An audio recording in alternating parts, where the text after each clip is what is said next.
కనిపించేటువంటి ఈ ప్రపంచం మొత్తం పరమేశ్వరుడి యొక్క రూపం. కనిపించేటువంటి ఈ సృష్టి మొత్తం పరమేశ్వరుడి యొక్క సృష్టి. ఆ సృష్టిలో పరమేశ్వరుడే ఉన్నాడు. పరమేశ్వరుడే సృష్టికర్త. పరమేశ్వరుడే ఆ సృష్టి చేయబడినటువంటి వస్తువుల రూపంలోనూ ఉన్నాడు అనేటువంటి భావన సదేవ సౌమ్యేదమగ్ర ఆసీదేకమేవాద్వితీయం అనే ఉపనిషద్వాక్యాల ద్వారా కలుగవలసినటువంటి భావన. దీన్ని గనక చేసుకున్నట్లయితే కదిలే శరీరాలు కావచ్చు, చరాలు కావచ్చు, కదలని చెట్టు పుట్ట లాంటి వస్తువులు కావచ్చు, అచరాలు కావచ్చు, ఈ చరాచరాత్మకమైనటువంటి సృష్టి మొత్తం, చరాచరాత్మకమైనటువంటి ప్రపంచం మొత్తం పరమేశ్వరుడు యొక్క తనువు, పరమేశ్వరుడు యొక్క శరీరం, పరమేశ్వరుడే మొత్తం నిండి ఉన్నాడు.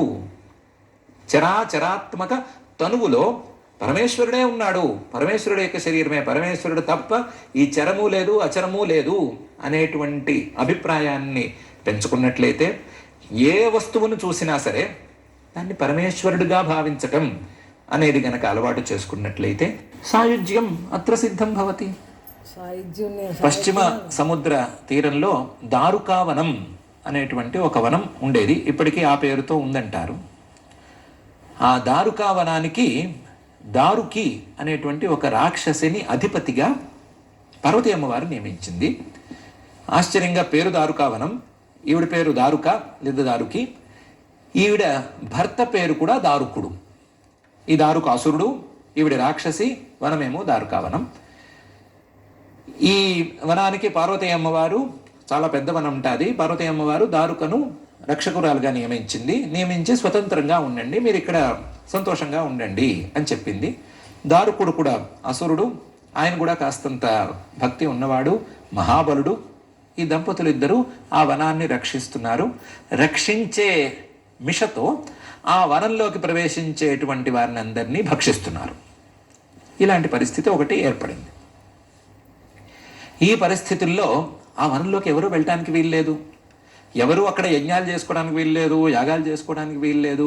కనీసం ఆ వనం బాగుంది కదా అని తపస్సు చేసుకోవడానికి వీల్లేదు. ఏం చేసుకోవడానికి వెళ్ళినా సరే ఈ రాక్షస దంపతుల బాధ ఎక్కువైపోతుంది. దాంతో కాస్తంత మంచి పనులు చేసుకోదలుచుకున్నవారు, ఏకాంతంలో తపస్సులు చేసుకోదలుచుకున్నవారు, యజ్ఞయాగాదులు చేసుకోదలుచుకున్నవారు ఔరవ మహర్షిని వెళ్ళి శరణు వేడారు. అయ్యా స్వామి, వనం బాగుంది, వన రక్షకులు బాగా లేరు, అందుకని దీనికి ఏమైనా మీరు పరిష్కారం చూడాలి అని చెప్పారు. ఔరవ మహర్షి గారు చాలా పెద్ద తపస్సంపన్నుడు, చాలా మహానుభావుడు. ఆయన తపస్సు సామాన్యమైనటువంటి తపస్సు కాదు. ఒకసారి కళ్ళు మూసుకుని జరగవలసింది ఏదో నిర్ణయించుకుని ఆయన రాక్షస దంపతులు ఇద్దరికి ఒక వార్నింగ్ ఇచ్చారు. మీరు మీ బలగర్వంతో ఇక్కడ ఉండేటువంటి వారందరినీ భక్షిస్తున్నారు. మీ బలం చూసుకుని రాక్షసులందరూ మీ పంచన చేరారు. మీ బలగం ఎక్కువైపోయి ఈ దారుకావనం ఎవరికి తపస్సులకి మంచి పనులకి పనికి రాకుండా తయారైపోతోంది.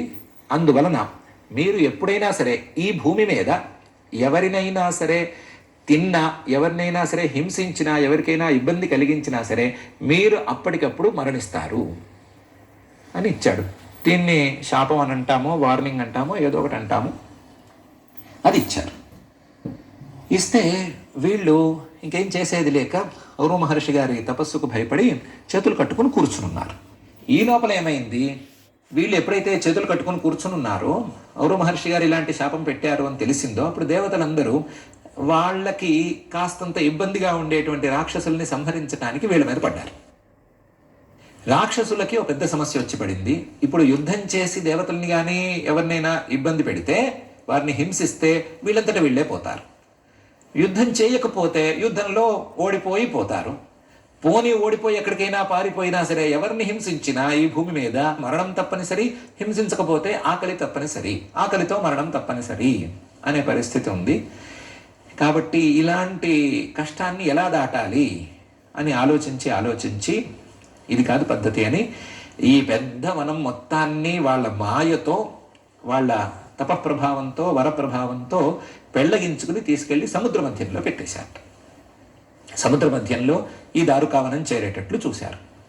సముద్ర మధ్యలో ఉంది కాబట్టి ఇది భూమి కిందకి రాదు కాబట్టి భూమి మీద ఎవరిని హింసించినట్లు కాదు, ఎంత హింసైనా చేసుకోవచ్చు అని అక్కడ చుట్టుపక్కల దొరికేటువంటి జలచరాలన్నిటినీ హింసిస్తూ వాటిని తింటూ కాలక్షేపం చేస్తున్నారు. ఔర మహర్షి గారి శాపానికి భంగం ఏమీ లేదు. భూమి మీద అని ఆయన చెప్పారు. భూమి మీద వాళ్ళు ఏమి హింస చేయడం లేదు. ఎక్కడో సముద్రంలో చేసుకుంటున్నారు. నడిచిపోతూ పోతూ ఉండగా ఒకరోజు దైవవశాత్తు వీళ్ళు స్థాపించినటువంటి ఈ దారుకావన ప్రాంతానికి కొంతమంది పడవల మీద వెళ్ళారు. ఏదో పని మీద వెళ్ళారు, వ్యాపారం కోసమే వెళ్ళారు అని అనుకుందాము. పడవల మీదకి వెళ్తే వాళ్ళని ఈ రాక్షసులు పట్టేసుకుని నీళ్లలో నిలబెట్టారు. ఎందుకంటే భూమి మీద ఎవరిని హింసించడానికి వీల్లేదు కదా, అందుకని నీళ్లలో కట్టేసి నిలబెట్టి వీళ్ళని ఎలాగైనా మనం తినేసేయాలి, భూమి స్పర్శ లేకుండా వీళ్ళని నీళ్ళలోనే తినేస్తే మనకు శాపము ఉండదు, ఆకలి ఉండదు, హాయిగా ఉంటుంది అని అనుకోవటం మొదలుపెట్టారు. రాక్షసులు అంటే పని రాక్షసులు కట్టేస్తారు, పెద్ద రాక్షసుడికి కబురు పెడతారు కదా. పని రాక్షసులు కట్టేసి పెద్ద రాక్షసుడికి కబురు పెట్టారు. పెద్ద రాక్షసుడు వస్తున్నాడు. ఈ కట్టి వేయబడినటువంటి ఈ నావలలో వచ్చినటువంటి వ్యాపారులకు సుప్రియుడు అనే ఒక ఆయన నాయకుడు.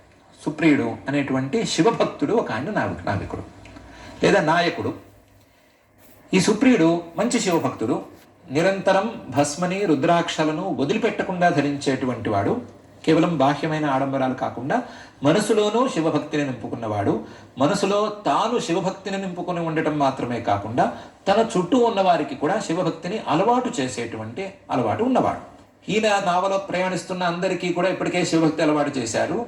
అందరికీ నమశివాయ నమశివాయ నమశివాయ అనే పంచాక్షరి మంత్రం అలవాటు చేశారు. శివ పూజలు ఇవన్నీ సరే.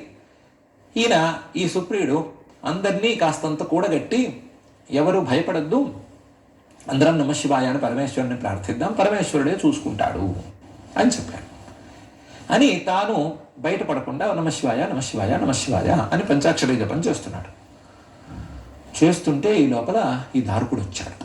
దారుకుడు వచ్చి ఈ సుప్రియుడిని చూశాడు.